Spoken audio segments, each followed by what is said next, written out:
আমি অনেক হিন্দুর সাথেও কথা বলে দেখেছি, তারা বলছে এবার দেখি না, ইসলাম একটু আসুক না, দেখি চাঁদাবাজি আসলেই বন্ধ হয় কিনা। আর আমি গ্যারান্টি দিলাম বন্ধ হবে।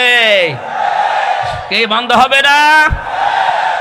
এই জন্য অনেকের মাথা খারাপ হয়ে গেছে। কিশোরগঞ্জের এক ফজু পাগলা আছে, ফজলুর রহমান ফজু পাগলা, এখন মাথা খারাপ হয়ে গেছে। ছাত্রলীগের সভাপতি ছিল আগে, নমিনেশন দেয়নি হাসিনা, এই জন্য পরিবর্তন হয়ে এসেছে অন্য এক দলে, এসে ওর মাথা খারাপ। এখন বলছে না, এ দেশে ইসলামপন্থী যারা আছে ওরা 10%-এর বেশি ভোট পাবে না। আরে ভাই, 15.5 বছরে ভোট হয়েছে যে ভোট পাবে? আপনি ভোট দিয়ে দেখেন। বাইরে যে বলবেন যে উনি নিয়ে আসলাম তাফসির শোনার জন্য, রাজনীতি করলো, এটা রাজনীতি না, এটা আসল নীতি। এই নীতি বোঝেন না, এই কারণেই তো বলছেন যে কোরআনে রাজনীতি নেই। 918 জায়গায় আছে কোরআন দিয়ে রাজনীতি করা লাগবে। কয় জায়গায়? 918 জায়গায়। আমার এই ছোট মাথায় আছে, আরো যারা বড় বড় মাথা আছে হুজুরের মতো, তারা আরো বেশি পাবে। 6 নম্বরে, দিনের কোন বিধানকে যারা কটাক্ষ করে, এই যে লোকটা জানিয়েছে যে কোরআনের সাথে রাজনীতির কোনো সম্পর্ক নেই, একটা কটাক্ষ। আপনি কোন কারণে এটা বলতে গেলেন? ওয়ালা তাকফু মা লাইসা লাকা বিহি ইলমুন, যে বিষয়ে জ্ঞান নেই ওই বিষয়ে মুখ খুলবা না। এ ফতোয়া কার? সূরা বানী ইসরাইলের ভেতরে আছে 37 নম্বর আয়াতে, যেই কথা জানো না ওই কথা বলবা না। আপনি জানেন না যে 918 জায়গায় আছে রাজনীতি করা লাগবে কোরআন দিয়ে, আর আপনি বললেন না রাজনীতির সাথে কোরআনের সম্পর্ক নেই। আপনার ঈমান আমার মনে হয় এই পয়েন্ট অনুযায়ী নেই। চট্টগ্রাম জেলার ফটিকছড়ি থানার অন্তর্গত বালুখালী আদর্শ সমাজ কল্যাণ পরিষদের উদ্যোগে 7ম বাৎসরিক তাফসিরুল কোরআন মাহফিলের স্বনামধন্য সভাপতি, অত্র এলাকার সর্বজন শ্রদ্ধাভাজন ব্যক্তিত্ব, দল মত জাতি বর্ণ ধর্ম নির্বিশেষে আজকের এই অনুষ্ঠান, এতক্ষণ যারা শুনছিলেন কথাবার্তারা, এই অনুষ্ঠানটা করতে বিগত বছরে অনেক চেষ্টা সাধনা করি, তারপরে সম্ভব হয়েছিল। অনেক বাধা বিপত্তি উপেক্ষা করা লেগেছিল, এবার আর ওই রকম লাগে না, সামনে যেন আর না লাগে। আল্লাহর জমিনে আল্লাহর কথা হবে, এখানে অনুমতি এ শব্দটা কেমন যেন লাগে। এটা যদি সিঙ্গাপুর হতো, যেখানে 100 জনের 95 জন অমুসলিম, তাহলে মেনে নিতাম। এখানে 100 জনের 96 জন মুসলমান আমরা। এখানে ওইটা নিতে গেলে একটা মুসলমানের কেমন লাগে না? সামনে এরকম পরিবেশ যেন আর ফিরে না আসে। কিছু কিছু মানুষ দেখছি এখনো ওলট পালট কথা বলছে। গত পরশুদিন একজন জানিয়েছে, বাংলাদেশের এক জেলার, আমি নাম নিলাম না, উনি জানিয়েছে 15 বছর তো অন্তত অনুমতি নেওয়া লাগতো, আমরা যদি আসতে পারি অনুমতি দেব। একটা কথা বললেন, এ কথাটা আরো কিছুদিন পরে বলতে পারতেন, মানুষ তো সব চিনে ফেললো আগে, যা আপনাও মনে হয় ওই রকম। এইটা এখন বলা আপনার ঠিক হয়নি, আপনি ক্ষতি করে ফেললেন আপনার দলের। এটা বলবেন আরো পরে বলবেন, কথা বোঝেন? পুলিশ এসেছে একজনকে ধরার জন্য, ছেলেকে জিজ্ঞাসা করছে, এই তোর বাবা কোথায়? খাটের নিচে পলিয়ে আছে, বলবো না। তো আর বলা লাগে? তো সব বলেই দিয়েছে।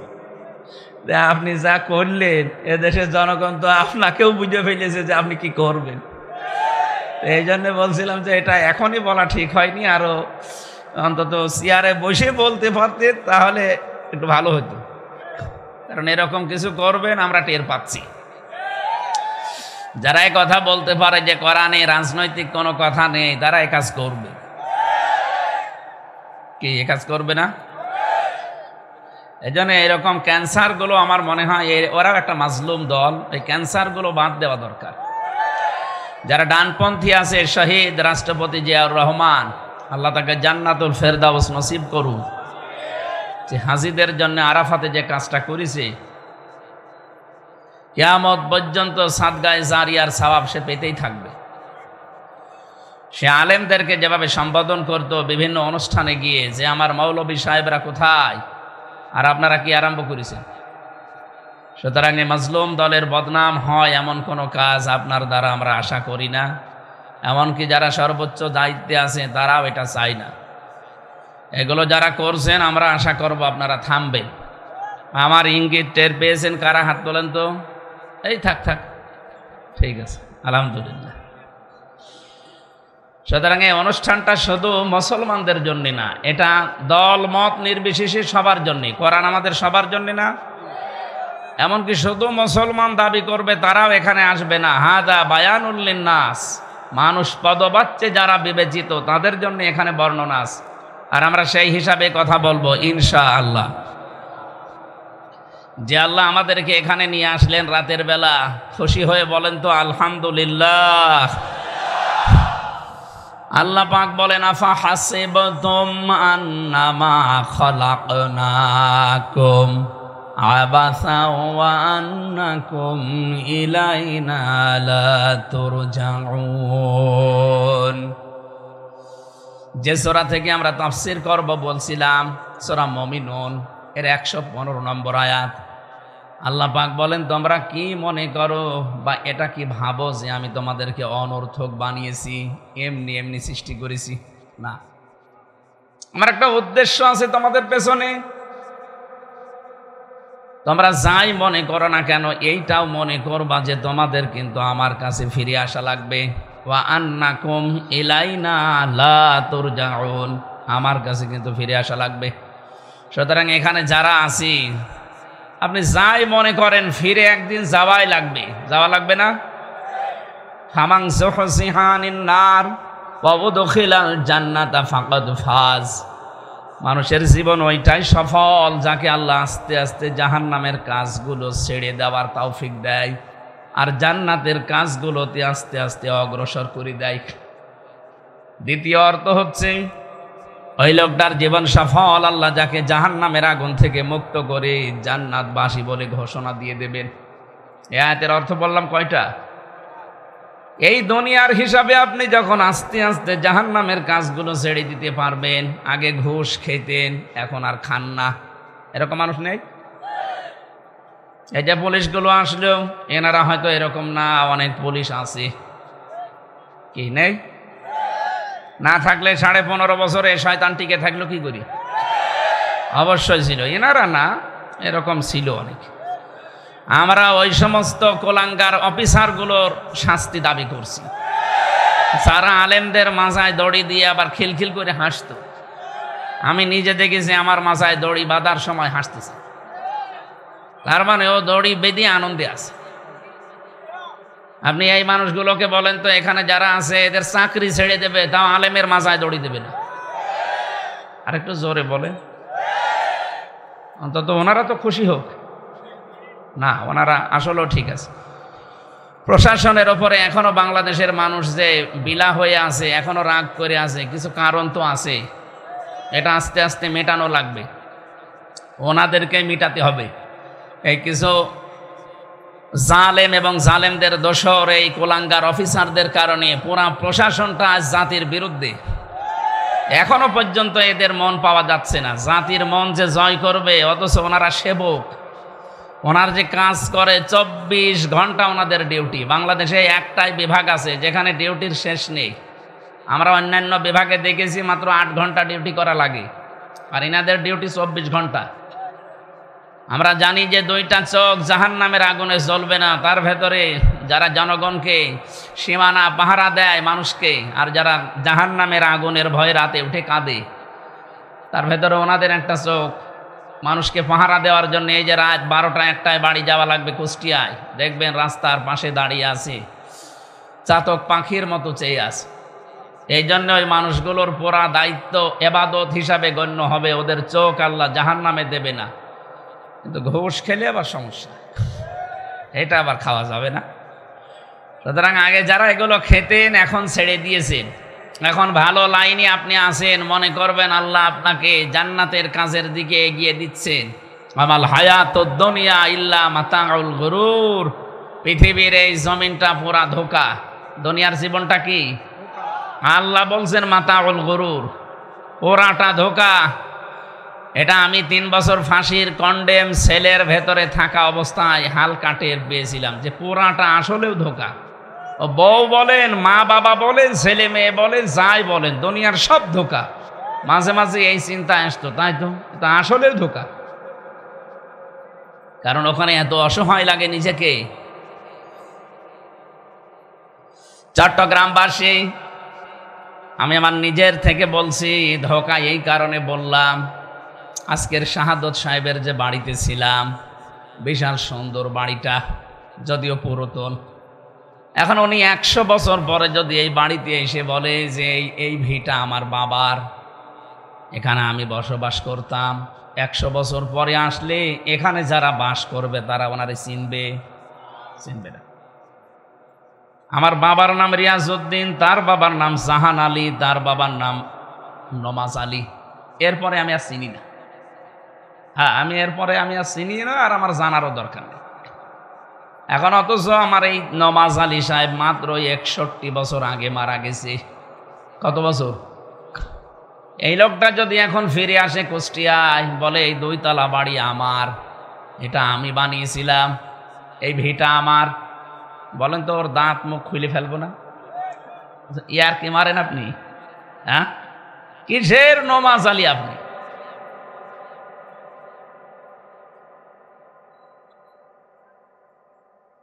কারণ আমি তাকে দেখিনি, তার চেহারা আমার মনে নেই, তাকে আমি দেখিনি। এই বয়সে যদি এখন আমার কুষ্টিয়ায় উনি আসে, এখন আসলে হয়তো কিছু মুরব্বী তাকে চিনবে, আর সর্বোচ্চ 30-40 বছর পর আসলে ওনার বয়সে আর কেউ নেই, ওনাকে দেখার মতো আর এই দুনিয়ায় কেউ থাকবে না। ওই লোকটা এসে কুষ্টিয়ার বাড়ি দাবি করলেও হবে না, ওকে আমার মনে হয় এলাকায়ও থাকতে দেব না। কি মনে মনে ভাববো যে সকালবেলা আবার লোকজন নিয়ে এসে বাড়ির ভাগ চাবে, তখন বলা হবে যে আপনার যদি জায়গা না হয় তাহলে মসজিদের বারান্দায় থাকেন, সকালবেলা কুষ্টিয়া পার হয়ে চলে যাবেন, এ জেলায় থাকবেন না।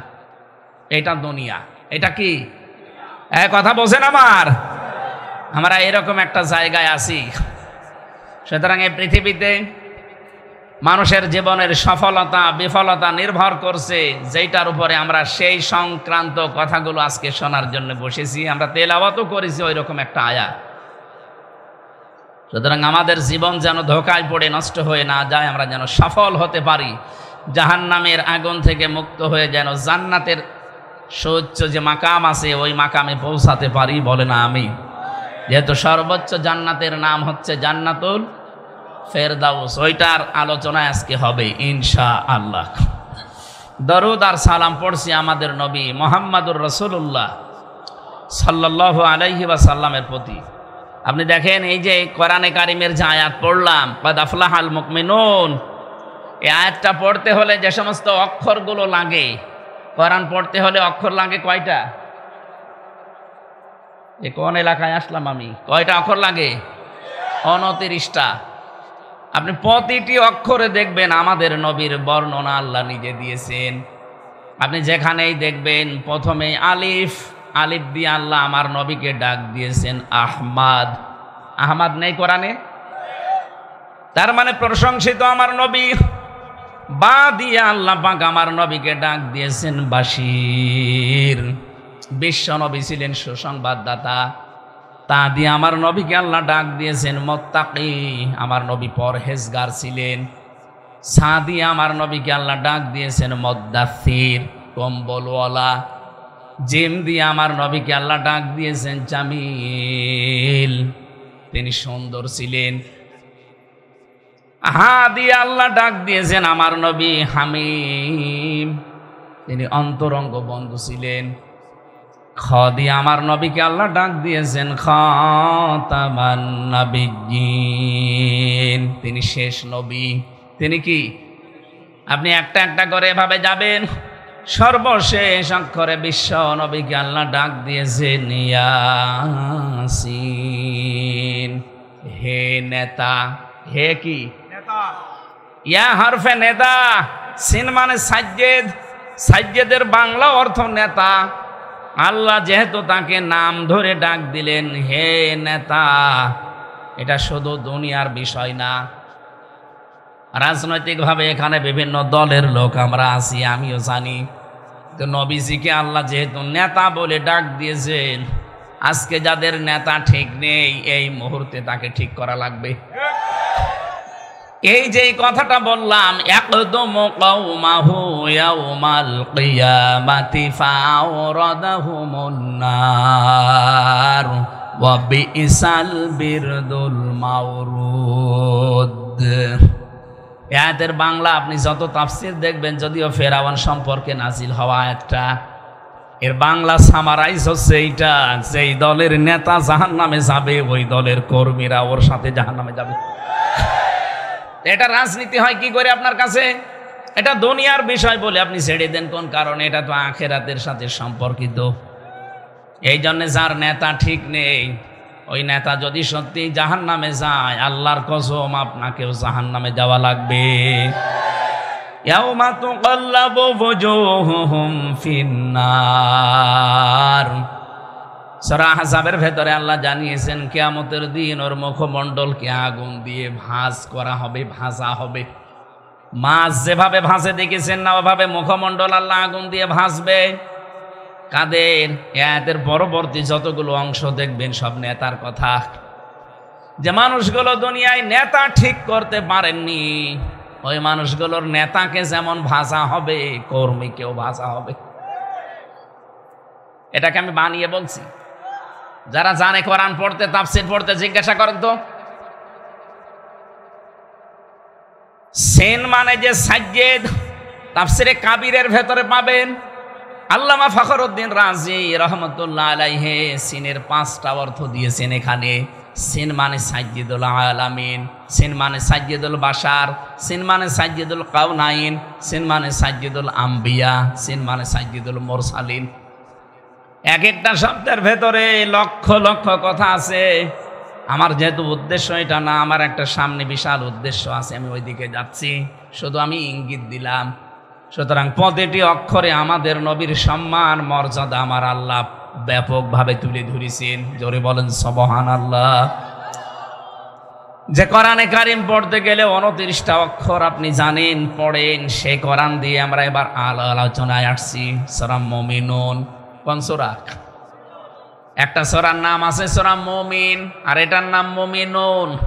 এক বচন আর এটা বহু বচন। রব্বুল আলামিন মুমিনুনের ভেতরে 118টা আয়াত দিয়েছেন, 6টা রুকু আছে। কোরআনে কারিমের 23 নাম্বার সূরা। এটা মক্কায় নাজিল হয়েছে। আমরা তেলাওয়াত করছি, এরপরে তাফসিরে যাচ্ছি। আছেন এদিকে? আছেন না? বলেন, জবান খুলে তেলাওয়াত করেন। আউযু বিল্লাহি মিনাশ শাইতানির রাজিম। বিসমিল্লাহির রহমানির রহিম। قد أفلح المؤمنون।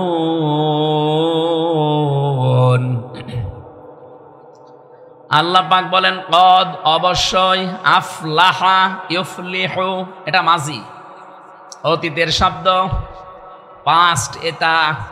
আল্লাহ জানিয়েছেন অবশ্যই সফল হয়ে গেছে মুমিনুন, যারা মুমিন। কে বলছেন? এখানে আল্লাহ নিজে শব্দ শুরু করার আগেই গ্যারান্টি দিলেন কদ। আরবি গ্রামার অনুযায়ী 13টা অক্ষর কোন শব্দ যদি কোন সেন্টেন্সের আগে আসে, বাংলা অর্থ দাঁড়ায় অবশ্যই, নিশ্চয়, হবেই হবে। তার ভেতরে কদ একটা, কদ, সিন, সাউফা, লাম, এরকম 13টা আছে। এখানে আল্লাহ কোনটা দিয়েছেন বলেন তো? এই ক্লাস চলছে এটা, বলেন। আল্লাহ গ্যারান্টি দিচ্ছেন অবশ্যই, নিশ্চয়, মাস্ট বি, হবেই হবে। সফল হয়েই গেছে, হবে না, হয়ে গেছে। আল মুমিনুন, যারা মুমিন বলে দাবি করে মানুষগুলো সফল হয়ে গেছে। এবার আসেন তো আমরা দেখি আয়াতের প্রথম অর্থ। মুমিনরা যেহেতু সফল হয়েছে, এখন মুমিন কয় প্রকার? হ্যাঁ, মুমিনের প্রকারভেদ নেই। পৃথিবীর প্রত্যেকটা দিক আর বিভাগ দেখবেন শ্রেণী ভাগ করা হয়। এই যে শিরিকের আলোচনায় গেলে আমি শিরিককে ভাগ করেছি তাফসীর থেকে। শিরিক 4 প্রকার হয় প্রধানত। শিরিক বিল জাত, শিরিক বিল সিফাত, শিরিক বিল ইখতিয়ারা, শিরিক বিল হুকুক। এভাবে এই 4 প্রকার আবার আপনি শ্রেণী বিন্যাস করলে পাবেন 8 প্রকার, ওখানে আবার শ্রেণী বিন্যাস করলে পাবেন 12 প্রকার, ওটা ভাগ করলে পাবেন 22 প্রকার, ওইটা আর এক ভাগ করলে 42 প্রকার, ওটা আর এক ভাগ করলে 72 প্রকার, ওটা আবার ভাগ ভাগ করে তাফসীরের ভাষায় দেখবেন 120 প্রকার লেখা আছে। শিরক কত প্রকার? প্রত্যেকটা জিনিস যেহেতু ভাগ ভাগ করা যায়, মমিনও ভাগ আছে, একটা কামেল মমিন আর একটা ফাসেক মমিন। এদিকে আছেন আপনারা? পরিপূর্ণ মমিন আর গুনাহগার মমিন, এই দুই প্রকার মমিনই সফল। ভালো করে খেয়াল করবেন, 2 প্রকার মমিনই কি? আরো জোরে বলেন। প্রথম যেটা, ওটা বিনা হিসাবে জান্নাতে চলে যাবে। দ্বিতীয় যেটা, এদের হিসাব দেওয়া লাগবে। এবং এর বাইরে যারা আছে, কিয়ামতের কঠিন ওই ময়দানে আল্লাহ একটা ঘোষণা দিয়ে দেবেন, ওয়ামতাজুল ইয়াউমা আইয়ুহাল মুজরিমুন। ইমাম আবু হানিফা রহমাতুল্লাহ আলাইহির জীবনীতে দেখলাম তিনি নামাজে দাঁড়িয়েছিলেন, সূরা ইয়াসিন তেলাওয়াত করছিলেন। আর এই আয়াতটায় যখন এসেছেন, তাহাজ্জুদের নামাজে দাঁড়িয়ে সারা রাত তিনি এই একটা আয়াতই পড়েছিলেন, ওয়ামতাজুল ইয়াউমা আইয়ুহাল মুজরিমুন। আল্লাহ পাক কিয়ামতে ঘোষণা দিয়ে দেবেন, হে হাসরবাসী, এখানে যারা মুজরিম আছে, পাপিষ্ট আছো, আমার নেককার বান্দাদের থেকে তোমরা আলাদা হয়ে যাও। আজ তো সবাই এক জায়গায় বসতে পেরেছি, হয়তো কেউ নিষেধও করে না, উঠেও যেতে বলে না। কিয়ামতে এরকম কঠিন ময়দান শুরু হবে, আল্লাহ নিজে বিচারের এই কাঠগড়ায় বসবেন। এজলাসে বসেই তিনি বলবেন, না, এখানে সবাইকে এক জায়গায় থাকা যাবে না, যারা পাপিষ্ট মুজরিম আমার মমিন বান্দাদের থেকে আলাদা হয়ে যা। ইমাম আবু হানিফা বলেন, আমি চিন্তা করছিলাম নামাজি আয়াতটা নিয়ে, কিয়ামতে যদি আল্লাহ আমাকে ও মমিনদের থেকে আলাদা করে দেয়, কি অবস্থা হবে আমার।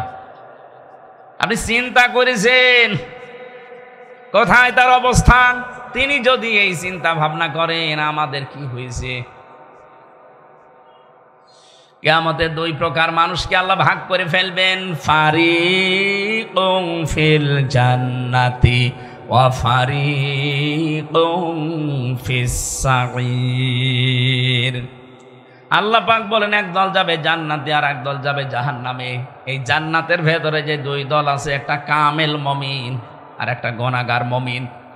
তো কাফের যারা বাকি যা আছে সব, এই পৃথিবীতে এখন প্রায় 4,500 ধর্মের লোক আছে। কত বলেন? 4,500 ধর্মের লোক বাস করে এই দুনিয়ায়। 257টা রাষ্ট্র আছে, তার ভেতরে বাংলাদেশ একটা। সব মিলে প্রায় 810 কোটির উপরে আমরা মানুষ আছি। 210 কোটি আমরা মুসলিম, বাকিগুলো সব অন্য ধর্মের। এই মুসলিমদের ভেতরে যারা কামেল, তারা আজকের এই তেলাওয়াতকৃত 11 আয়াতের ভেতরে আপনি দেখবেন তাদের জীবন মিলবে। আর যেই মানুষগুলো ওই যে ফাসেক মুমিন যাদেরকে বলা হয় গুনাহগার, এগুলোর সাথে হয়তো 11টার ভেতরে 4-5টা মিলবে, 2-3টা মিলবে। এখন আমরা দেখি আমরা কোন পর্যায়ে আছি। যারা কামেল মুমিন, এই মানুষগুলো জান্নাতে চলে যাবে, কোনো বিচার নেই, হিসাব নেই। 11টা আয়াতের ভেতরে 7টা গুণ আল্লাহ দিয়েছেন, যদি আপনি অর্জন করতে পারেন। এই জন্যই তো শাহাদত ভাই বলছিলেন যে ফজরের পর থেকে শুরু করবেন না, এখন থেকে যখন শুনবেন এই জায়গা থেকে আরম্ভ হবে।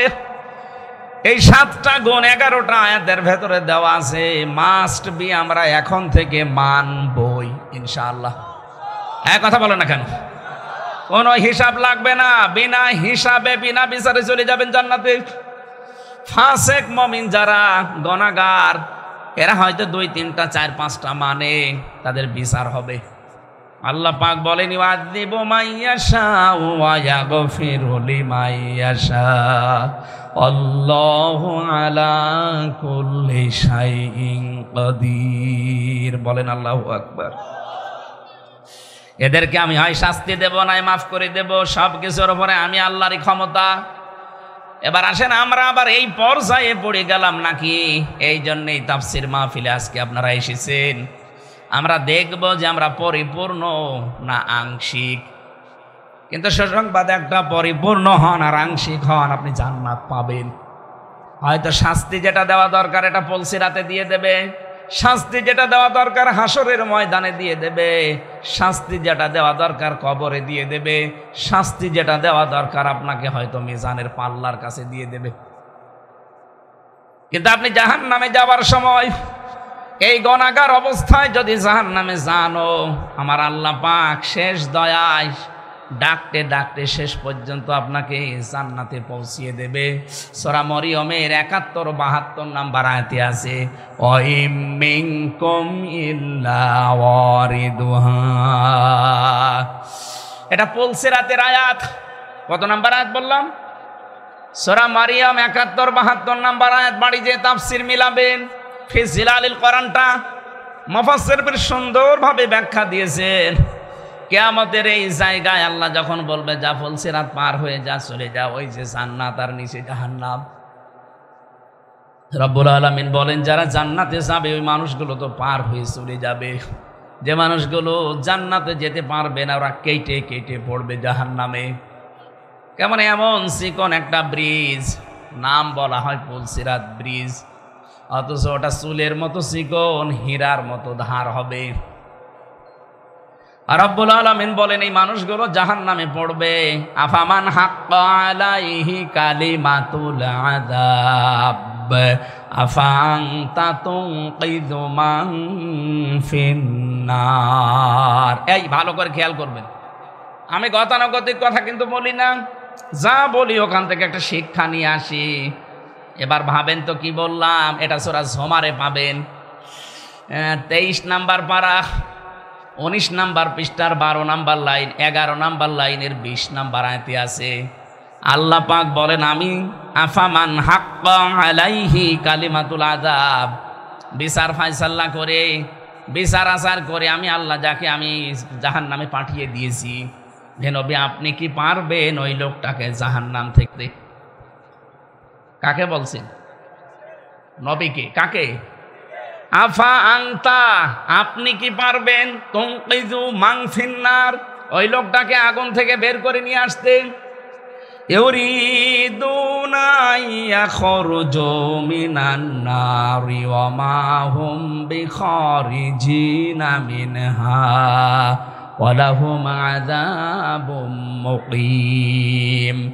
সূরা মায়েদা 6 নাম্বার পারার 13 নাম্বার পৃষ্ঠার 1 নাম্বার লাইনে 37 নাম্বার আয়াতের প্রথম অংশে আছে। আল্লাহ বলেন ওরা চাইবে বের হতে জাহান্নামের আগুন থেকে, কিন্তু আমি ওদেরকে ফিরিয়ে দেব। কে বলছেন? বলেন বলেন। তাহলে এই দেশে একটা কথা আমরা প্রচার করে রেখেছি যে যা করো করো, অসুবিধা নেই, কালেমা যখন একবার পড়েছো জান্নাত একদিন যাবাই। এই আয়াতে এই হাদিসের কথা মানুষ অনেক উদ্বুদ্ধ হয়, এজন্য অনেকেই এমন এমন কাজ করে, শেষে দেখা যায় ওর ইমানই নেই। কথাগুলো বুঝতেছেন? আপনি জাহান্নামে গেলেন 10 বছর 50 বছর পরে বের হয়ে চলে আসলেন, আমার কোনো লাভও নেই, ক্ষতিও নেই, আছে? এক কথা বোঝেননি না? আমি আবার বলছি, আপনি জাহান্নামে মনে করেন গেলেন 10 বছর 20 বছর 50 বছর পরে বেরিয়ে চলে আসলেন, আমার কোনো লাভ আছে? কোনো ক্ষতি আছে? কিন্তু আপনি যদি জাহান্নামে যাবার পরে সূরা জুমারের এই 20 নাম্বার আয়াত, সূরা মায়েদার 37 নাম্বার আয়াত, এই আয়াতগুলো যদি আপনাকে কিয়ামতের দিন আল্লাহর বের না করে, তখন আপনার কি হবে?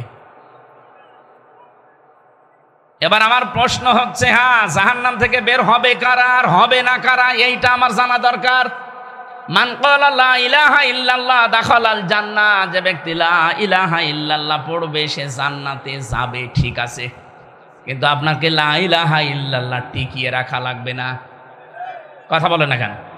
মাছ ধরতে গেলেন আপনি, যার ভেতরে রাখবেন হাড়ি বা খালই বলে, খালই বলে না,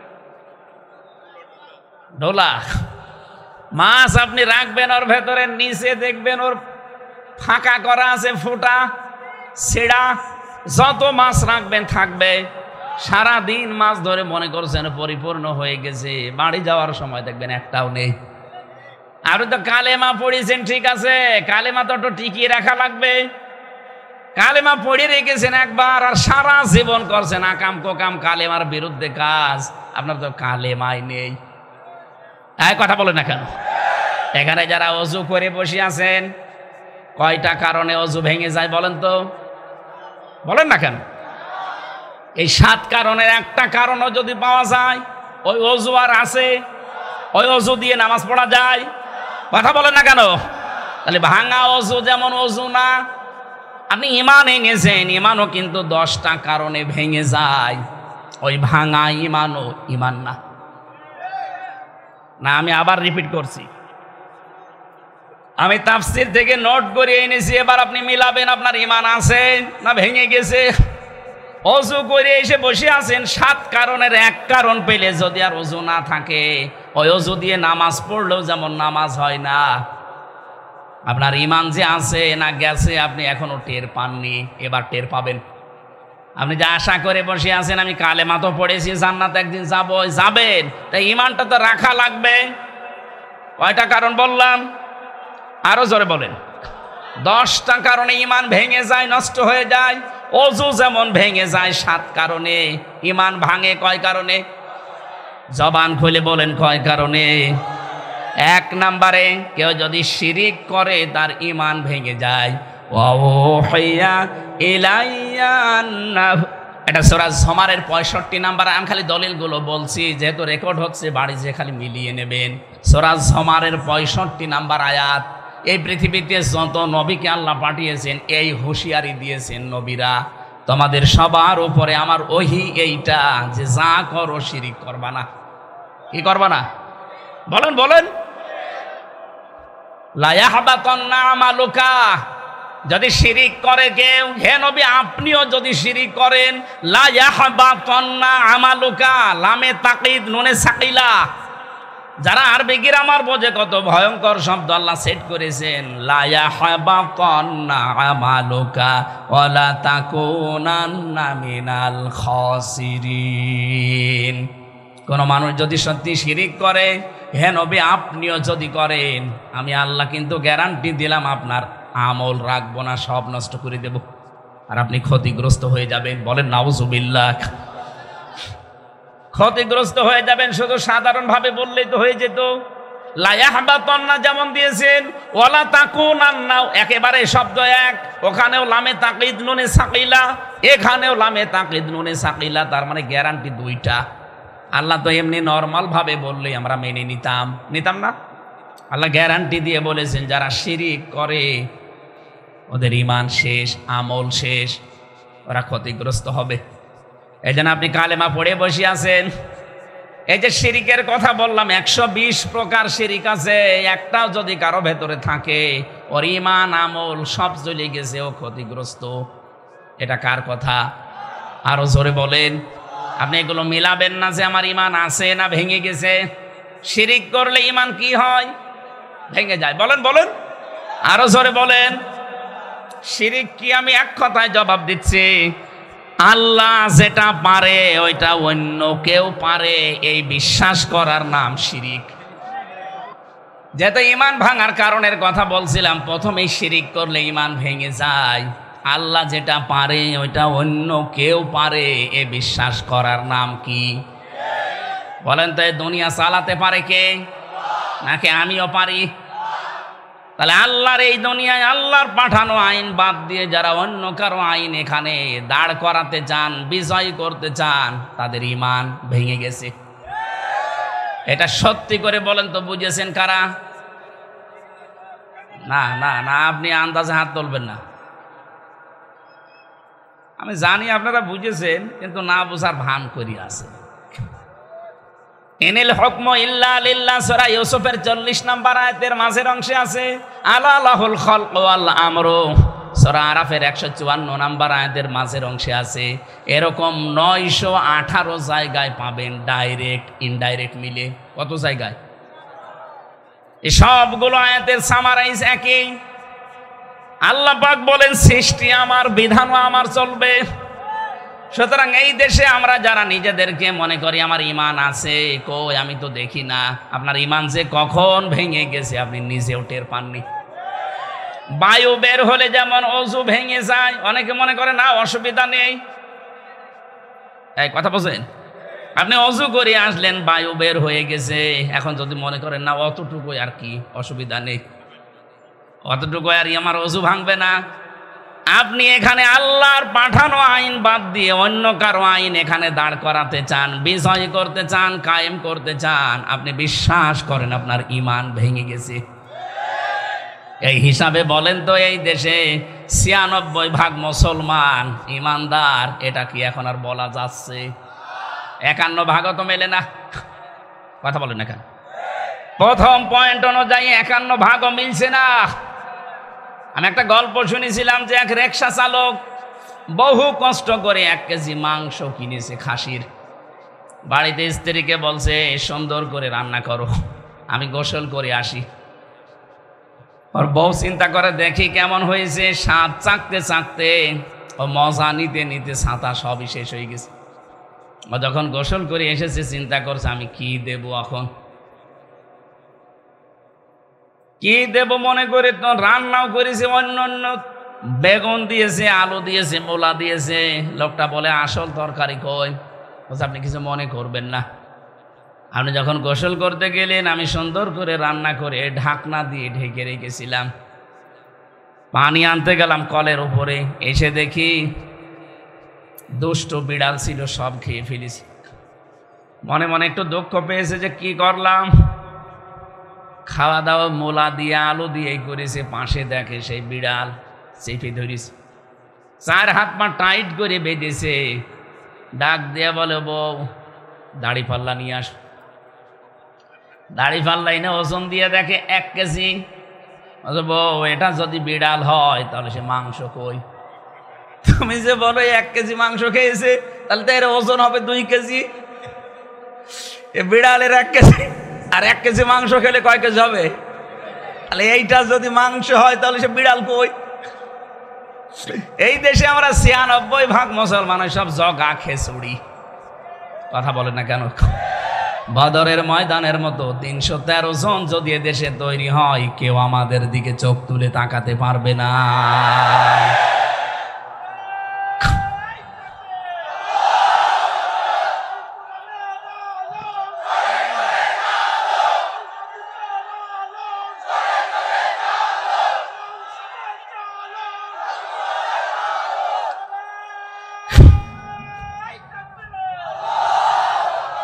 চট্টগ্রামবাসী, আমাদের এই দেশে ১৮ কোটি মানুষের কিছু না থাক, অন্তত ঈমান আছে।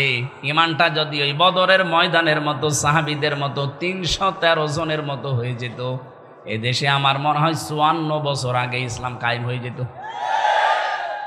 আমরা শুধু জগা খেচুড়িতে আছি, কখন সে ঈমান গেছে কখন ভেঙে গেছে আমি জানি না, অথচ বিশ্বাস করি আছি না ও অতটুকু বায়ু বের হলে আর কি হয়, অথচ অজু যে ভেঙে গেছে ও টেরই পায়নি, কথা বলে না কেন?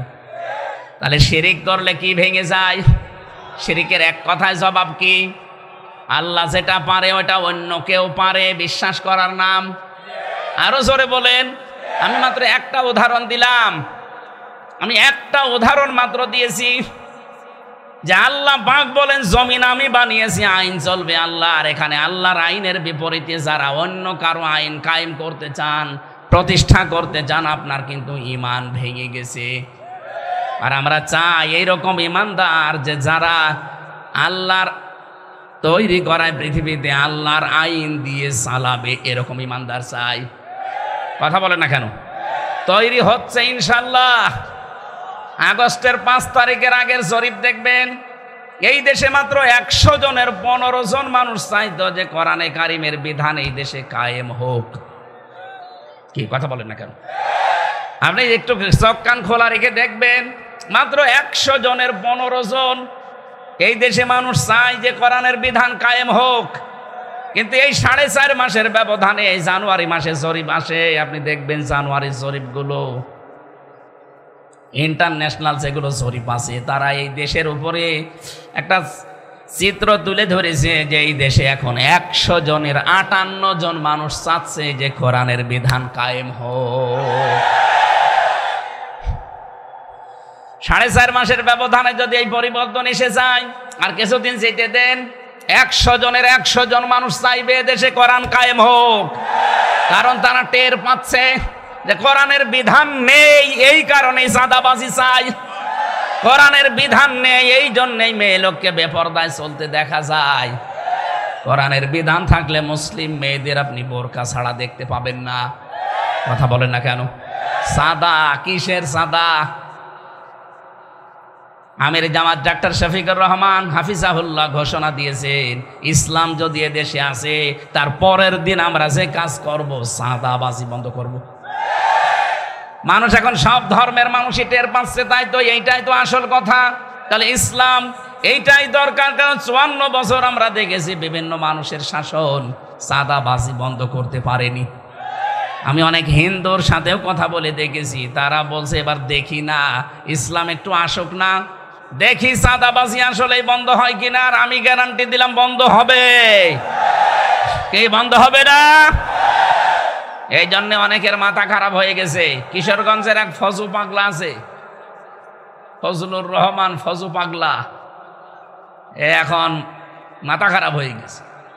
ছাত্রলীগের সভাপতি ছিল আগে, নমিনেশন দেয়নি হাসিনা, এই জন্য পরিবর্তন হয়ে এসেছে অন্য এক দলে। এসে ওর মাথা খারাপ, এখন বলছে না এ দেশে ইসলামপন্থী যারা আছে ওরা 10%-এর বেশি ভোট পাবে না। আরে ভাই, 15.5 বছরে ভোট হয়েছে যে ভোট পাবে? আপনি ভোট দিয়ে দেখেন। হিন্দু পর্যন্ত এখন যা বলছে আপনি দেখছেন না, মাথা কি এমনি খারাপ হয়ে গেছে? আমি আগে পয়েন্টগুলো শেষ করি। কথা বুঝতেছেন আপনারা? ঈমান ভেঙে যায় কয় কারণে? 2 নম্বরে কেউ যদি কুফরি করে, কুফরি মানে ঢেকে রাখা। এই যে এখানে যারা চাষ করে খান, কৃষক, এদের আরবিতে কিন্তু কাফের বলে। কি চাষ করে খায় এদের কি বলে? কেন? কারণ এরা এই যে বীজ মাটির নিচে ঢেকে রাখে না, এই কারণে এদের কাফের বলা হয়। ইসলামের কোন বিধান কেউ যদি জানার পরেও গোপন করে রাখে, চেপে রাখে, সেও এক প্রকার কাফের। তার ঈমান আছে না গেছে? 3 নম্বরে পেয়েছি যারা নেফাক, সব ধর্মকে যারা সমান মনে করে। এটা এখন কিন্তু এই কয়েকদিন ধরে চলছে। সব ধর্মকে তারা সমান মনে করে, বলে আমরা উদার। এত উদার তুমি আল্লাহর চাইতে উদার। আল্লাহ বলেন ইন্নাদ-দীনা ইনদাল্লাহিল ইসলাম, আমার কাছে মনোনীত একটাই ধর্ম, তার নাম কি? ইসলাম বাদ দিয়ে পৃথিবীর 4,500 ধর্মের কোনো দাম নেই আল্লাহর কাছে। আর আপনি বলেন না সব ধর্ম সমান, আপনার ঈমান আছে না ভেঙে গেছে? ভেঙে গেছে। 4 নম্বরে যারা নবী ছাড়া অন্য কারো আদর্শ ভালো মনে করে, এ দেশে নেই। আপনি যে বলছেন মান ক্বালা লা ইলাহা ইল্লাল্লাহ দাখালাল জান্নাহ, কালেমা পড়েছি জান্নাত যাবেন, ঠিক আছে, কালেমা আছে। যারা নবী ছাড়া অন্য কারো আদর্শকে ভালো মনে করে, তার ঈমান তো ভেঙে গেছে। কথা বলেন না কেন? খুবই গুরুত্বপূর্ণ বিষয় বলছি, যারা শিক্ষিত মানুষ তারা টের পাচ্ছেন। খুব খেয়াল করে শোনেন, এটা রেকর্ড হচ্ছে, সারা দেশে কাল যাবে। 5 নম্বরে পেয়েছি যারা আল্লাহর বিধানকে ভালো মনে করে না। কত মানুষ এই দেশে এখন জানান দিয়েই দিয়েছে যে আমরা শরিয়া আইনে বিশ্বাস করি না। বলেন তো তার ঈমান আছে না গেছে? চলে গেছে। এটাকে আপনি জোর করে দাবি করবেন? এই পয়েন্টগুলোর সাথে মিলা লাগবে। আমি বানিয়ে লিখেছি, সবগুলো তাফসীর থেকে তোলা। যারা আল্লাহর আইনকে, বিধানকে যাদের কাছে ভালো লাগে না, অন্য আইন যাদের কাছে ভালো লাগে, তার ঈমান ভেঙে গেছে। 6 নম্বরে দিনের কোনো বিধানকে যারা কটাক্ষ করে। এই যে লোকটা জানিয়েছে যে কোরআনের সাথে রাজনীতির কোনো সম্পর্ক নেই, একটা কটাক্ষ। আপনি কোন কারণে এটা বলতে গেলেন? ওয়ালা তাকফু মা লাইসা লাকা বিহি ইলমুন, যে বিষয়ে জ্ঞান নেই ওই বিষয়ে মুখ খুলবা না। এ ফতোয়া কার? সূরা বানী ইসরাইলের ভেতরে আছে 37 নম্বর আয়াতে, যেই কথা জানো না ওই কথা বলবা না। আপনি জানেন না যে 918 জায়গায় আছে রাজনীতি করা লাগবে কোরআন দিয়ে, আর আপনি বললেন না রাজনীতির সাথে কোরআনের সম্পর্ক নেই। আপনার ইমান আমার মনে হয় এই পয়েন্ট অনুযায়ী নেই। 7 নম্বরে বেশি যারা জাদুকর, এদেশে তো জাদুকর নেই। বিভিন্ন বাস স্ট্যান্ডে আর ট্রেন স্ট্যান্ডে দেখবেন স্টেশনে বসে বসে হাত দেখে সব বলে দেয়, এমন এমন জাদু করে। নবীকে পর্যন্ত ওই জামানায় জাদু করেছিল, এখন অনেকে জাদু করছেন। জাদু করলে আপনার ইমান কিন্তু ভেঙে যাবে, নষ্ট হয়ে যাবে। 8 নম্বরে বেঁচে যারা মুসলমানদের বিরুদ্ধে ষড়যন্ত্র করে। এখন চলছে না এটা? কথা বলেন না কেন? এদের তো সব এক হয়ে গিয়েছিলাম আমরা, হঠাৎ করে দাদা বাবুরা কি মাথায় দিয়ে গেল আর আপনি পাগল হয়ে গেলেন। এখন আপনি মুসলমানদের বিরুদ্ধে ষড়যন্ত্র আরম্ভ করেছেন। আপনার কথাবার্তা শুনলে সব কোরআনের বিরুদ্ধে, হাদিসের বিরুদ্ধে, আলেমদের বিরুদ্ধে। আপনি নামতে নামতে এত নিচে নেমে পড়েছেন যে আলেমদেরকে আপনি ধর্ম ব্যবসায়ী বলেন। কথা বলছেন এখন? কথা বলেনি এদেশে একজন? ওর ইমান নেই, ইমান ভেঙে গেছে। ভাঙা ওষু দিয়ে যেমন নামাজ হয় না, ওর ওই ভাঙা ইমান দিয়েও জান্নাতও যাবে না। ও যদি জান্নাতে যায় তাহলে 8 নম্বর পয়েন্ট কেটে বাদ দিয়ে দিন। যারা এই কথা বলতে পারে আলেমরা ধর্ম ব্যবসায়ী, আপনি কি এতদিন ছিলেন না তাদের সাথে? কোন কারণে এখন কথা বলছেন? আমরা জানি আপনার পেছনে কেউ নাড়াচাড়া দিচ্ছে। দাদারা এসে মনে হয় কিছু ঘোলাপালা দিয়েছে যে অসুবিধা নেই, তোরা আসবি, আমরা তোদের সাথে আছি, তোদের সাথে সম্পর্ক আবার আমাদের ওই কন্যার মতো হবে। আপনাদের সাথে কারো সম্পর্ক ভালো নেই, আমাদের সাথে ভালো হবে কি করে? আফগানিস্তানের সাথে একটা বর্ডার আছে, সম্পর্ক ভালো নেই। পাকিস্তানের সাথে বর্ডার আছে, সম্পর্ক ভালো নেই। মায়ানমারের সাথে বর্ডার আছে, ভালো নেই। চীনের সাথে বর্ডার আছে, ভালো নেই। মালদ্বীপের সাথে বর্ডার আছে, ভালো নেই। নেপালের সাথে আছে, ভালো নেই। ভুটানের সাথে আছে, ভালো নেই। এদেশের সাথে ভালো ছিল, কন্যা ছিল, ভালো ছিল, কন্যা নেই, ভালো নেই। এখন আবার ওরা কয়েকদিন আগে এসে ঘোষণা দিয়েছে যে এই স্বাভাবিক অবস্থা আবার ফিরবে যদি নির্বাচিত সরকার ক্ষমতায় আসে তাদের সাথে। এই একটা হাওয়া লাগিয়েছে, ওরা মনে করছে কি হনুরে, কি হনুরে। কি আগস্টের 5 তারিখ পেয়েছেন আপনি? দিন পাল্টিয়ে গেছে। এখন এদেশের জনগণ যা চাবে তাই হবে। কথা বলেন। কারো ইশারা এদেশে চলবে না ইনশাআল্লাহ। যদি আবার কাউকে জীবন দেওয়া লাগে, জীবন দেওয়ার মতো মানুষ কিন্তু এদেশে আছে। আপনি মনে করছেন নেই? 2732 জন মানুষ যদি জীবন দিতে পারে 24 সালে, এখনো এরকম 2732 জন রেডি হয়ে আছে। দাদাদের কোনো মাতব্বরি এদেশে চলবে না ইনশাআল্লাহ। কারণ এত মিথ্যা কথা বলা দাদা আমাদের দরকার নেই। আপনি মাইক্রোসফটের রিপোর্ট দেখেন, তামাম দুনিয়ায় সবচাইতে বেশি মিথ্যা তথ্য পরিবেশন করে এই ইন্ডিয়া। এত তথ্য মিথ্যা দেয় পৃথিবীতে কোনো রাষ্ট্র নেই, অথচ খ্রিস্টানরা এই রিপোর্ট পাঠিয়েছে। এত মিথ্যা কথা বলেন কোন কারণে? আপনারা, আমরা তো প্রতিবেশী না? প্রতিবেশীর সম্পর্কে এই আচরণ আপনাদের। নিজেরা ভালো থাকেন, আমাদেরকে ভালো থাকতে দেন। কতগুলো মসজিদ ভাঙলে নেই এই ভুয়া ধোয়া তুলে। পৃথিবীর মানুষ দেখি মাটির নিচে কেউ গ্যাস পায়, তেল পায়, সোনা পায়, আর ওই কোলাঙ্গাররা শুধু মন্দির পায়। মাটির নিচে খুঁড়লেই নাকি মন্দির, তাও যেখানে সেখানে না, খালি মসজিদের নিচে। ওরা বাবরি মসজিদ ভেঙেছে এই ভুয়া ধোয়া তুলে যে এখানে মন্দির ছিল 1000 বছর আগে। কথা বলছে না কেন? গতকালকেও একটা মসজিদ ভেঙেছে। যারা আল্লাহর ঘর ভেঙে চুরমার করে দিতে পারে, ওরা মুসলমানের বন্ধু হয় কি করে? ওরা সারা বিশ্বে 54 বছর মিথ্যা ছড়িয়েছে যে আমাদের দেশে সাম্প্রদায়িক সম্প্রীতি নেই, এখানে সংখ্যালঘু নির্যাতন হয়। ডাহা মিথ্যা কথা। আগস্টের 5 তারিখের পর থেকে এই দেশের সবচাইতে বেশি নিরাপদে আছে সংখ্যালঘু লোকেরা। আমির জামাত ঘোষণা দেয়নি এদেশের সংখ্যালঘু বলে কিছু নেই, মেজরিটি মাইনরিটি কিছু আছে। এদেশে যাই জন্ম নেবে সেই এদেশের বৈধ নাগরিক। কিসের সংখ্যালঘু দাবি করেন আপনি? আপনিও যা, আমিও তা। এ দেশের ওপর আমার যেমন আছে দরদ, অধিকার আপনারও আছে। এই মিথ্যা কথাটা ওরা বিশ্বের মোড়লদেরকে শুনিয়ে শুনিয়ে আমাদেরকে দাবিয়ে রেখেছিল। এখন মোড়লরাও বিশ্বাস করে না, কারণ তারাই রিপোর্ট দিয়েছে এই যে ভয়েস অফ আমেরিকা, তামাম দুনিয়ায় এরা বেশি মিথ্যা কথা বলে। এই জন্য আমার মনে হয়, আমার সিদ্ধান্ত, সরকারেরও এটা হওয়া দরকার যে দাদাদের সাথে কোনো সম্পর্ক আমাদের দরকার নেই। ব্যবসা বাণিজ্যের সম্পর্ক পাকিস্তানের সাথে শুরু করেন, চীনের সাথে শুরু করেন, তুরস্কের সাথে শুরু করেন, মালদ্বীপের সাথে শুরু করেন, ওই শয়তানদের কোনো দরকার নেই। বাংলাদেশে দরকার হয় 2 টাকা 5 টাকা করে কালেকশন করেন, করে 8টা বিভাগে 8টা আন্তর্জাতিক মানের হাসপাতাল বানিয়ে দেন, ইন্ডিয়াতে আর যাওয়াই লাগবে না, ওরা না খেয়ে মরবে। আমি ইন্ডিয়ার বহু জায়গায় ঘুরেছি, ওরা ভয় দেখায় আমাদেরকে যে না খাইয়ে এদেরকে মারবো। আরে বেটা, আমরা মুসলমান, 1 বছরে 1 মাস না খেয়ে থাকা ফরজ। খাবারের ভয় তোমাদের দেখানো দরকার। এখন এই যে ভয় পেয়েছে, এখন আলু পচে যাচ্ছে, পেঁয়াজ পচে যাচ্ছে, বলছে দাদা। কিসের দাদা? এতদিন মিথ্যা ছড়িয়ে যে হকার কিছু আছে সাংবাদিক নামে মলম, আমার মনে হয় এরে মুসলমানই দেওয়া দরকার। এই ময়ূখ রঞ্জন ঘোষ, এই একটা টাটকা নির্ভেজাল একটা শয়তান। শয়তান তো আমি দেখিনি, যদি দেখতাম মনে হয় এরকমই হইত। এত মিথ্যা কথা মানুষ বলে কি করি? সুতরাং এদের সাথে মিলিয়ে যারা ষড়যন্ত্রে লিপ্ত আছেন এই দেশ নিয়ে, এই দেশের মুসলমান এবং আলেমদের নিয়ে, আল্লাহর কসম আপনার ঈমান ভেঙে গেছে। আমি জানি আলোচনা কালকেই সারা দেশে ছড়ালে অনেকের আবার চুলকানি নতুন করে শুরু হবে। চুলকানি হলে কি দেওয়া লাগে?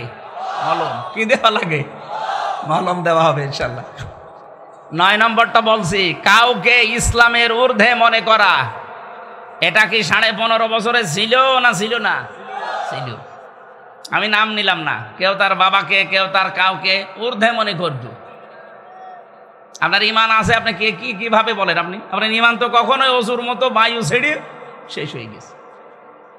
10 নম্বরটা বলছি, ইসলামের কোন বিধানকে কেউ যদি ঘৃণা করে, সূরা সেজদার 22 নম্বর আয়াতে আছে, ইসলামের দিকে আপনাকে ডাকা হয় অথচ আসতে তো চানি না, আর উলট পালট কথা বলেন। অমান আযলামু মিম্মান ইফতারা আলাল্লাহিল কাযিবা ওয়া হুয়া ইউদআ ইলাল ইসলাম আল্লাহু লা ইয়াহদিল কওমাজ জালিমিন। আমার ভাইরা, যে কথা বলছিলাম যে মমিন 2 প্রকার, একটা কামেল মমিন আর একটা হচ্ছে ফাসেক মমিন। পরিপূর্ণ ইমানদার বিনা হিসাবে বিনা বিচারে জান্নাতে চলে যাবে। গুনাহগার, এদের ইমান থাকা লাগবে, কিন্তু এই 10টা পয়েন্টের একটাও থাকলে তার ইমান আছে না গেছে? বলেন বলেন, এর বাইরে থাকা লাগবে আপনাকে। আমি কি পয়েন্টগুলো আবার বলবো? আপনারা রেকর্ড করে নিয়েছেন, অবশ্যই বাড়িতে যে মিলিয়ে দেখবেন আপনার ভেতরে আবার আছে কিনা। যদি থাকে মনে করবেন আপনি আর জাহান্নাম থেকে বের হবেন না, কারণ আপনার ঈমান ভেঙে গেছে। ভাঙা ওযু দিয়ে নামাজ হয় না, ভাঙা ঈমান দিয়ে জান্নাতেও যাওয়া। আরো জোরে বলেন। এবার সফল মুমিন যারা, তাদের পরিপূর্ণ গুণ আল্লাহ দিয়েছেন 7টা। এখানে যারা বসে আছি আমরা দেখি তো আমাদের ভেতরে কয়টা আছে। রব্বুল আলামিন বলেন, আল্লাযীনা হুম ফি সালাতিহিম খাশিউন। ওই মুমিন সফল হয়ে গেছে যার প্রথম গুণ যে নামাজের ভেতরে বিনয়ী, নামাজের ভেতরে ভয় করে আল্লাহকে। এখন নামাজের ভেতরে বিনয়ী এটা কি?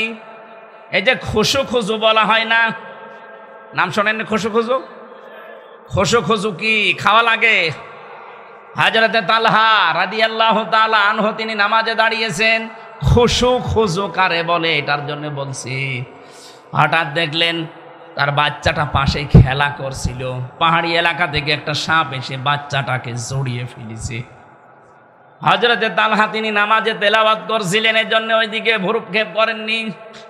তার স্ত্রী আশপাশ থেকে লোকজন ডাক দিয়ে এই বাচ্চাটাকে বিপদ মুক্ত করে বসে আছে। হযরতে তালহা নামাজ শেষ করার পরে ডাক দিলেন, স্ত্রী এতগুলো মানুষ বাড়ির ভেতরে কি করে? হযরতে তালহার স্ত্রী বলে, স্বামী আমার, আপনি যখন নামাজে দাঁড়িয়েছিলেন বাচ্চাটাকে সাপে জড়িয়ে ফেলেছিল। আমি চিন্তা করলাম নামাজে আছেন, আপনাকে ডাকা যাবে না, আশপাশের মানুষজন ডাক দিয়ে আমরা বিপদ মুক্ত হয়ে গেছি। হযরতে তালহার স্ত্রী বললেন, স্বামী এতগুলো আওয়াজ চেঁচামেচি, এতগুলো কর্মকাণ্ড ঘটে গেল, আপনি একটা বারের জন্য ওদিকে নজর দেননি? হযরত তালহা বলে, স্ত্রী, নামাজে যখন দাঁড়িয়েছি তখন আমার আল্লাহর সাথে কথা হচ্ছিল। আমি নামাজে দাঁড়িয়ে যখনই তেলাওয়াত করি আমার আল্লাহ মনে হচ্ছে প্রতিটি আয়াতের জবাব দিচ্ছেন। আলহামদুলিল্লাহি রাব্বিল আলামিন। আমি যেন কানে শুনতে পাচ্ছি আমার মালিক আমাকে শোনাচ্ছেন, সাদ্দাকতা ইয়া আব্দি, আমার বান্দা সত্য বলেছে। ধরে বলেন সুবহানাল্লাহ। কি নামাজে তারা দাঁড়িয়েছিলেন খুশু খুশু নিয়ে। আমার এদের তো এরকম নামাজই হয় নাকি? কত মানুষ আমরা নামাজে দাঁড়িয়ে খুশু খুশু তো দূরের কথা, একটা মশা কামড় দিলে আগে মশা মেরে তারপরে আল্লাহু আকবার বলে। নামাজের সেজদার ভেতরে যে কি মজা আছে, এটা নিরিবিলি না হলে আপনাকে বোঝানো যাবে না। আপনি নিজে বোঝ পাবেনও না। যখন লম্বা করে সেজদা দেবেন রাতের বেলা, দেখবেন একটা আলাদা প্রশান্তি আপনি পাবেন। আমি নিজে হালকা পাতলা পেয়েছি, এই জন্য আমি আপনাদের আহ্বান জানাচ্ছি। জেলখানায় তো 3টা বছর জালেমরা আমার এই কন্ডেম সেলের ভেতরে তালাবদ্ধ করে রেখেছিল। যেহেতু দুনিয়ার কোনো খোঁজ খবর আমি পাইনি, 24 ঘন্টা শুধু কোরআন শরীফ ছাড়া আর কোনো কিছু পড়ারও জায়গা নেই। কি পড়বেন? ওই বঙ্গবন্ধুর জীবনী দিয়ে যায়, ও ছাতা পড়ে করবো কি? বঙ্গবন্ধুর ছোটবেলায় কি করেছে, যৌবন বয়সে কি করেছে, কয় কাজে হুকু খেয়েছে, চীন সফর করেছে, কিভাবে রাষ্ট্র গঠন করেছে, শুধু এইসব। ছাতা পড়ে সময় নষ্ট করবে কে? বই যদি চাই ভাই একটা বই এনে দেন, বঙ্গবন্ধুর চীন সফর, এ ছাতা পড়ে করবো কেন? একটা তাফসির এনে দিতে পারেন না? বলে না, আমাদের আদেশই এইটা যে ফাঁসির কন্ডেম ছেলে যারা থাকবে তাদেরকে আল্লাহর ওলির এই জীবনে পড়াবা। ওইটা নিয়ে এসে দিত। আমি এবারে বলেছিলাম এক কারারক্ষীরে, ভাই এগুলো না দিয়ে আপনি এই বইটা নিয়ে এসে দিতে পারেন না যে আমার ফাঁসি চাই? এই কথা বলেন মানে? হ্যাঁ, ওই বইটা নিয়ে এসে দেন, আমার ফাঁসি চাই, এই বইটা নিয়ে এসে দেন। আমি মেজর ডালিম বলছি, এই বইটা নিয়ে এসে দেন। আপনি বঙ্গবন্ধুর আত্মজীবনী নিয়ে এসে দেয়। মানুষের জীবন পড়ে কোনো মানুষের জীবন পরিচ্ছন্ন হবে না। যদি হয় তাহলে মুহাম্মদ রাসূলুল্লাহটা হবে। তার জীবনে একটা মিথ্যা কথা নেই। আর আপনি যার অনুসরণ করতে বলেন ওর জীবন পুরাটাই তো মিথ্যা। রাহিকুল মাখতুম চেয়েছিলাম একদিন, যে রাহিকুল মাখতুমটা নিয়ে এসে দেন, ওইটা পড়লে আমার জ্ঞান বাড়বে। ঢোকাতে দেয় না শয়তানরা। ওখানে কোনো উল্লেখযোগ্য তাফসির একটা ঢোকাতে দেয় না। নবীজির কোনো উল্লেখযোগ্য জীবনী, প্রায় 13টা জীবনী আছে ওনার, একটাও নিয়ে আসতে দেয় না। খালি ওই আল্লাহর ওলিদের কি কি করেছে ওদের এইসব। ওই চেতনাকে কাজে লাগিয়ে লাগিয়েই তো দেশটার 12টা বাজিয়েছে। আবার অনেকে এখন দেখছি ওই পুরাতন চেতনার এই ঢোল, ভাঙ্গা ঢোল আবার বাজাচ্ছে। সাবধান, এই ফ্যাসিস্টের কোনো বানানো শব্দ বাংলাদেশে উচ্চারণ করবেন না। সব রাজাকার, আল বদর, এসব সব বাদ। এখন নতুন করে বাংলাদেশ গড়ার সময় এসেছে। কথা বলেন না কেন? আর আমার মনে হয় যারা মুরব্বী হয়ে গেছে, যারা সকালে কি বলে বিকালে কি বলে ঠিক টের পায় না, ওদের রাজনীতি থেকে বিদায় নেওয়া দরকার। রাজনীতি ওরা করে হচ্ছে ব্যবসার জন্য। ওদের আর কোনো ব্যবসা নেই, বাণিজ্য নেই, রাজনীতি ওদের ব্যবসা। এই জন্য আশা করবো যারা এরকম ভুল ভাল বকেন, চাচা এরশাদের মতো সকালে এক কথা বিকালে আর এক কথা, এই কথা বলছে না কেন? এরকম কথা অনেকে বলছে না। আপনাদের আর রাজনীতি করার দরকার নেই। আপনারা এই মাঠ থেকে চলে যান। নতুন যারা এখন এই দেশ স্বাধীন করেছে তাদের হাতে তুলে দিন। এই দেশ যখন স্বাধীন করতে পেরেছে, দেশ চালাতেও পারবে। অনেকে এদের দামও দিতে চায় না। এরা কি করেছে, আপনি কি করেছেন? হ্যাঁ, এই 15.5 বছর তো আপনি কি করেছেন? এই জন্য যারা করেছে তাদের মূল্যায়ন করা দরকার। এখন জুলাইয়ের শ্বেতপত্র এই যে ঘোষণা হওয়ার সময় অনেকে বাধা দিচ্ছেন। আপনি কি মানুষ? খালি ঈদের পরে ঈদের পরে ঈদের পরে করে করে 15.5 বছর জালেমদেরকে টিকিয়ে রাখলেন। আর এই ছোট ছোট বাচ্চারা জীবন দিয়ে দেশটা নিয়ে এসে দিল, এখন বলছে ও কি করেছে। এই শয়তানগুলোকে মুখে আমার মনে হয় কি দিয়ে মারা দরকার আল্লাহ জানে।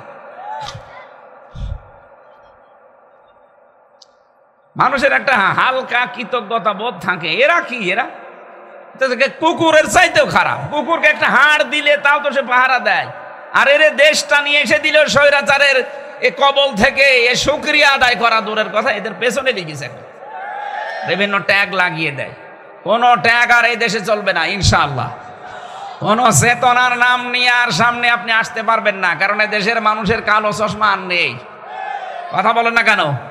কালো চশমা আছে আমাদের এই দেশে। আমার যতটুকু বাস্তবতা দেখতে পাচ্ছি, মানুষের যে আগ্রহ, এই দেশের জাতীয় স্লোগান হওয়া দরকার নারায়ে তাকবীর। ওই জয় বাংলা বাংলা সব বাদ দেন। এই দেশে ৯৬% মুসলমান, এখন তাকবীর হবে, লিল্লাহে তাকবীর।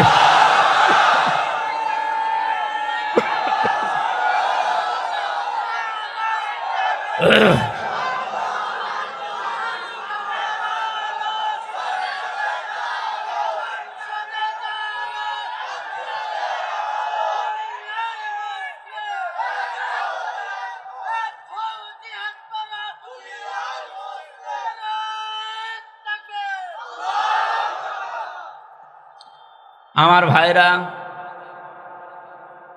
নামাজের ভেতরে খুশু খুশু সাহাবায়ে কেরাম যেহেতু দেখিয়েছেন, আমরা গভীর রজনীতে যখন দেখেছি রাত ২:৩০-৩টার সময় উঠে লম্বা একটা সেজদা দিলে এমনিতে যেহেতু গোনা মোনা হয় না ওই জায়গায়, কারণ ২৪ ঘন্টা আপনি যাবেন কোথায়, আর মেয়ে লোকও নেই যে গোনা করবেন। মহিলা যদি না থাকে অনেক গোনা থেকে বেঁচে থাকা যায়। কি কথা বলে না কেন? এরপরে ২ নাম্বার, মোবাইল নেই, আরো গোনা থেকে বেঁচে থাকা যাচ্ছে। এই সর্বোপরি ৩টা বছরে যেহেতু অনেক অপরাধ থেকে, গোনা থেকে আমরা অনেকেই নিজেকে মুক্ত করে রাখতে পেরেছিলাম। এই জন্য মানুষ যখন নিজেকে পবিত্র রাখতে পারে তখন ইবাদতের একটা স্বাদ আলাদা আসে। আমি ওই সময় পেয়েছিলাম, এখন আর পাচ্ছি না, কারণ বাইরে এসে কত হাওয়া গায়ে লাগছে। ওই সময় রাতের বেলা উঠলে ২.৫ পারা ৩ পারা ২ রাকাত নামাজে যখন পড়তাম, সেজদায় চলে যান ৪০ মিনিট ৪৫ মিনিট কাটিয়ে, যেহেতু মনের ভেতরে একটা আলাদা দুঃখ, এমনি কান্না চলে আসতো। বলেন তো ৪০-৪৫ মিনিট একটা সেজদায় পড়ে যদি হাওমাও করে কান্নাকাটি করা যায়, এমনিতে আলাদাভাবে আল্লাহ আপনাকে শান্তি দেবে। নামাজের মজা আমরা অনেকে পাইনি, এই জন্য নামাজে অভ্যস্ত না। আজকে থেকে নামাজের মজা পাওয়ার জন্য লম্বা লম্বা সেজদা দেবেন। ফরজ নামাজে না, এমনি নফল সুন্নত যখন একা একা পড়েন, সেজদাগুলো একটু লম্বা করে দেবেন, দেখবেন আপনাকে মহান আল্লাহ একটা আলাদা অনির্বচন সুখ দিয়ে দেবে। ওটা কিনতে পাওয়া যাবে না, আলাদা পাওয়া যাবে ওটা। এই জন্য আমরা যদি সফল মুমিন হতে চাই, কামেল মুমিন হতে চাই, আমাদের নামাজ এখন থেকে নামাজের ভেতরে খুশু খুশু লাগবে। ২ নাম্বারে, নামাজে আপনি যা পড়েন ওইটা আপনাকে বোঝা লাগবে। ৩ নাম্বারে, নামাজের ভেতরে যেটা পড়েছেন ওইটা বাস্তব জীবনে যখনই সামনে আসবে ওইটা আপনি আমল করবেন। আপনি নামাজের ভেতরে দাঁড়িয়ে দাঁড়িয়ে পড়লেন, আরাইতাল্লাযী ইউকাযযিবু বিদ্দীন ফাযালিকাল্লাযী ইয়াদউল ইয়াতীম। আল্লাহ পাক বলেন, ওই মানুষটা কিয়ামত বিশ্বাস করে না যারা এতিমের গলায় ধাক্কা দেয়। হঠাৎ এক এতিম এসে বলছে আমারে খাবার দেন, আপনি আয়াতও পড়ছেন ওইটা। এখন যদি বলেন, এই বেটা আমার কোরআন শরীফ পড়ায় ডিস্টার্ব করলি, দূর হয়ে যা, আপনার কোরআন পড়া হয়েছে? আপনি পড়ছিলেন কি যে ওয়ালা ইয়াহুদ্দু আলা তুআমিল মিসকিন, মিসকিন যদি আসে খাবার দাও, খাবার না থাকলে উদ্বুদ্ধ করো অন্যকে। আর আপনি উদ্বুদ্ধ করা দূরের কথা, কোরআন শরীফ পড়া ডিস্টার্ব হয়, এই ধোয়া তুলে আপনি তাকে তাড়িয়ে দিলেন না।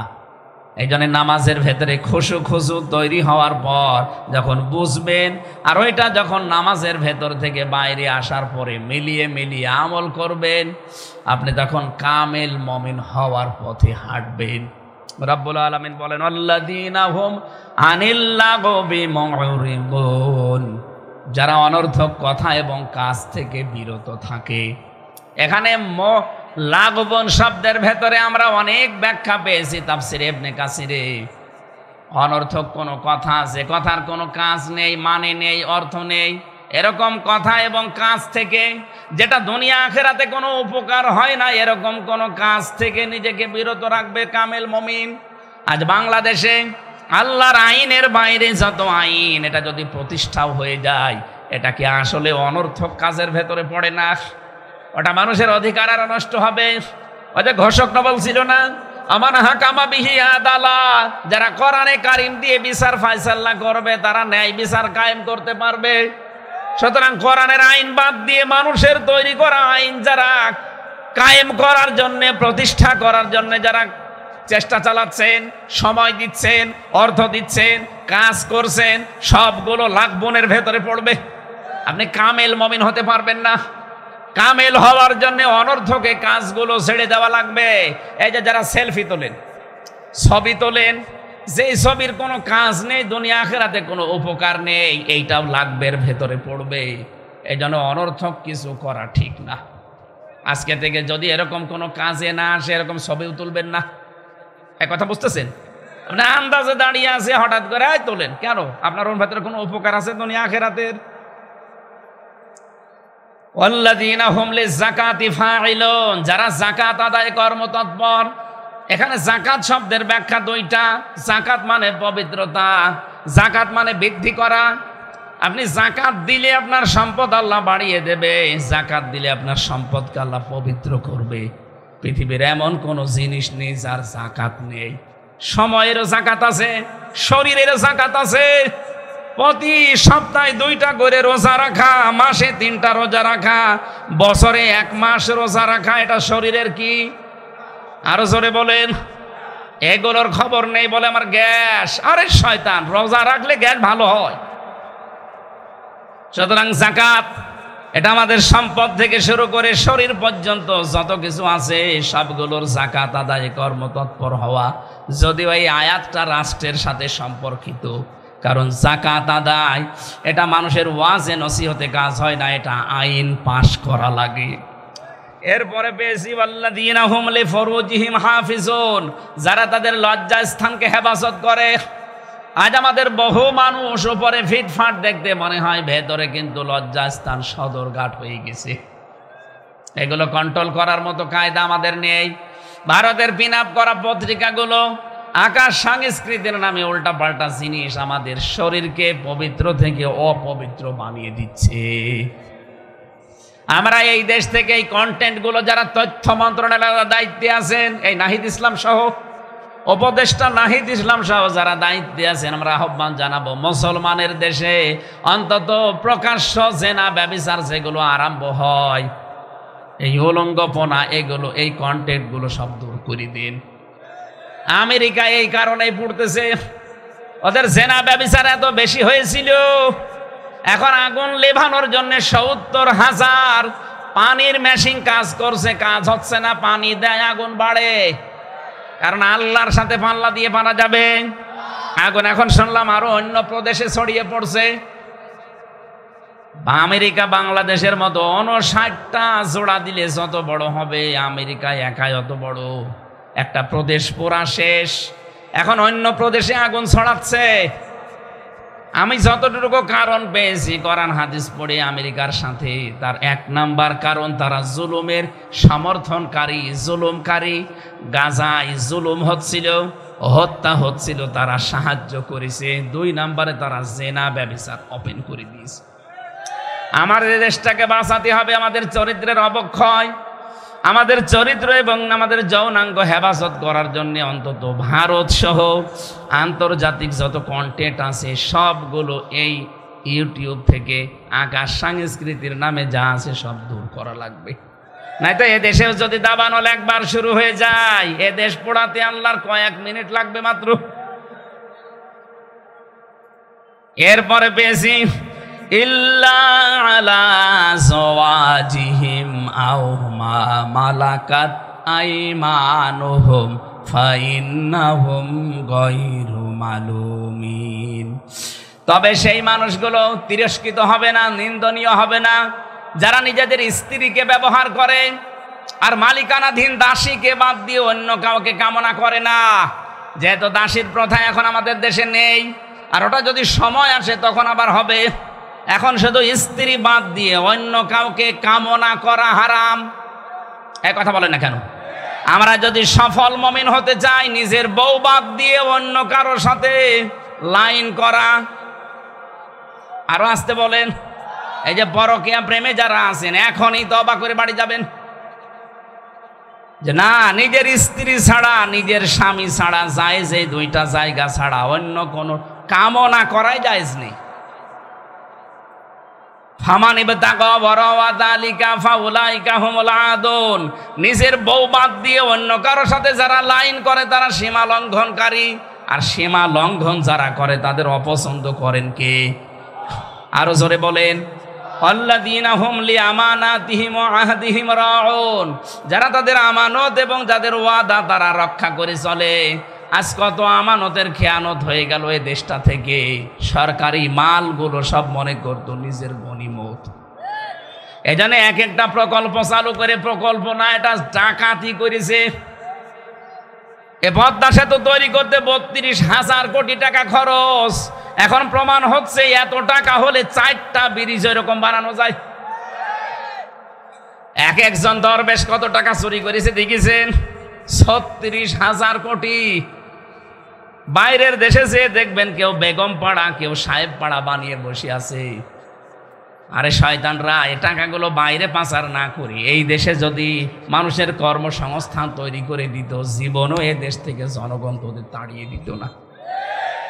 এখন এই দেশে প্রায় ৩৬ লাখ যুবক বেকার, ৩৬ লাখ যুবক বেকার হয়ে পড়ে আছে। অথচ এই টাকাগুলো সব পাঠিয়েছে বাইরের দেশে, কেউ সাহেব পাড়া, কেউ বেগম পাড়া, কেউ সুইস ব্যাংকে রেখে দিলেন। কি করছেন টাকা নিয়ে? নিজেও ভোগ করতে পারছেন না, কারণ সাহেব পাড়ায় যে থাকবেন যখন পিটিয়ে মেরে ফেলবে। হোটেলে থাকে শয়তানরা। আমি মালয়েশিয়া ছিলাম কয়েকদিন আগে, যে হোটেলে উঠে দেখি 2 শয়তান নিচে বসে আছে। কি গো এখানে? বলছে হুজুর আমরা আগেই পালিয়েছি। কেন সাহেব পাড়ায় থাকবেন না? বলে না ওখানে যে মার খাবো। তার মানে নিজের বানানো বাড়িতেও থাকতে পারলেন না। এই জন্য আগামীতে যারা আসবেন তারা যেন আমরা এরকম কিছু করেন না, তাদের আপনার বাড়িও কিন্তু জালেমদের মতো শ্মশান হয়ে যাবে। আর ওয়াদা আহাদিহিম রাউন, সংরক্ষণ করবে তাদের ওয়াদা। সামনে কিন্তু ওয়াদার মৌসুম আছে, অনেক ওয়াদা অনেকে দেবে। যারা ওয়াদা রক্ষা করতে পারে, এই 5.5 মাসে অনেকে প্রমাণ দিয়ে ফেলেছে যে ওয়াদা করলে কারা রক্ষা করতে পারে।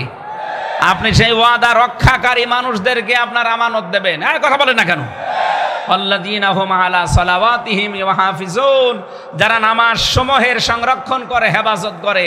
তার মানে 5 ওয়াক্ত ফরজ নামাজ যেন ছেড়ে দেবেন না। উলাইকা হুমুল ওয়ারিসুন, এরাই হচ্ছে ওয়ারিস। আল্লাযীনা ইয়ারিসুনাল ফিরদাউস হুম ফিহা খালিদুন, এরা হচ্ছে জান্নাতুল ফিরদাউসের ওয়ারিস, চিরকাল সেখানে থাকবে। আল্লাহ আমি সহ যারা এসেছি আমাদেরকে অনুসরণ করার এই 7টা গুণ তৌফিক দাও, বলেন আমিন।